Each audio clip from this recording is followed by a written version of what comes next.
আজ আমরা দেখব নিয়মিত শিকড় পরিচর্যা কী রকম, যা দিয়ে বনসাইয়ের রিপোর্টিংকে দীর্ঘদিন দূরে রাখা যায়। তাহলে আর কথা না বাড়িয়ে শুরু করা যাক। বনসাই একটা লাইভ আর্ট, মানে জীবন্ত শিল্পকর্ম। তাই এর প্রতিনিয়ত বৃদ্ধি ঘটে, আর সারা বছরই নিয়মিত এর ডালপালা ছাঁটাছাঁটি করতে হয়।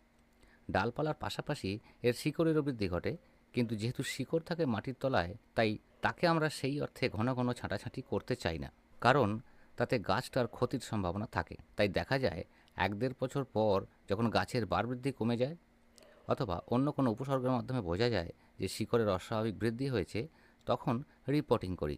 মানে সম্পূর্ণ সয়েল ফেলে দিয়ে শিকড়ের একটা বড় অংশ ছেঁটে ফেলে সম্পূর্ণ নতুন সয়েলে গাছটাকে আবার স্থাপন করি। কিন্তু আমরা যদি প্রতি বছর বর্ষার শেষে এই কাজটা করতে পারি, তাহলে সম্পূর্ণ মাটি পরিবর্তনটাকে অনেক দূরে সরিয়ে রাখতে পারি।